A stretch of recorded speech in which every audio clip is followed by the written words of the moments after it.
As Chief Engineer, you support all other members of the bridge crew by keeping the Aegis operating in top condition. You monitor vital status information about the ship's systems, allocate power needed for maneuvering and combat, and manage the ship's power grid to compensate for damage or boost its capabilities. You also manage the ship's repair teams and keep an eye on how visible the Aegis is to other ships in the area. Your system's display gives vital information about the status of the ship's various systems at all times. When your ship is suffering from negative effects, this panel provides information about the source and severity of the effect. As Chief Engineer, you have more detail about your ship's status than any other member of the crew. Activate your system's display now.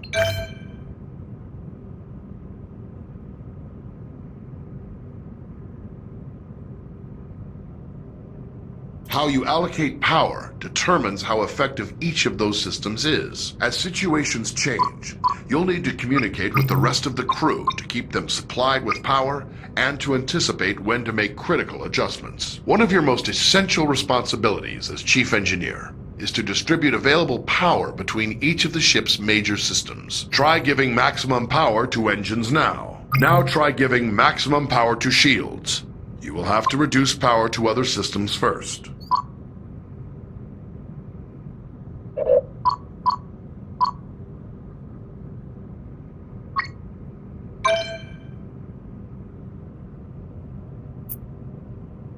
Before the ship can travel between star systems, you must make the ship ready and charge its warp coils. This draws a tremendous amount of power, and you will be unable to make any further changes to power allocation or routing while prepping for warp. Begin preparing for warp now.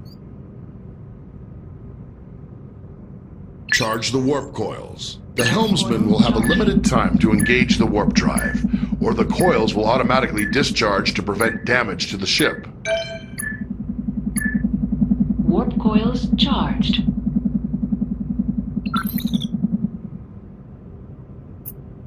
When the ship sustains damage, it's up to you to deploy repair crews and get critical systems back in working order. You have a limited number of crews available. You may send multiple crews to repair a single system faster, or you may spread them out to work on multiple systems at once. Activate your repair controls now. We have simulated damage to your phaser banks and scanners. Assign repair crews to both systems to get them back to full working condition.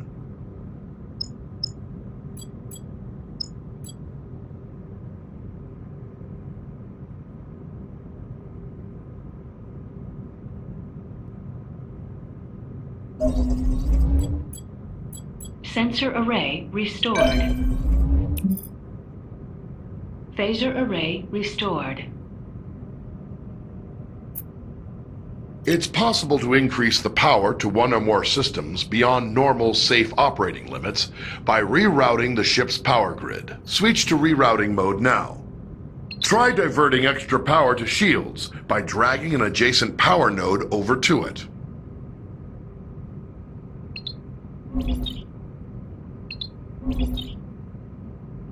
You have increased maximum shield strength by drawing some power from other systems. This situation is risky, though. The extra power flowing through those conduits could cause internal damage. When you use the rerouting system, you must keep an eye on the power grid and be ready to make changes as needed.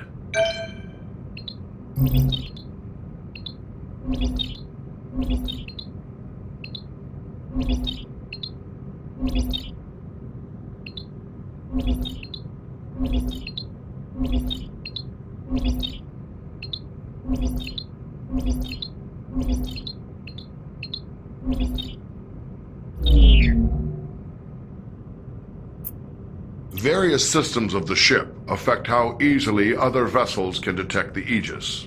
The Aegis is designed to avoid detection at ranges where other Federation vessels would be easily visible to another ship's sensors. As Chief Engineer, you can monitor all systems which are affecting the ship's signature and gauge the range at which the Aegis will be detectable to other vessels. This information is vital when trying to avoid contact with hostile ships.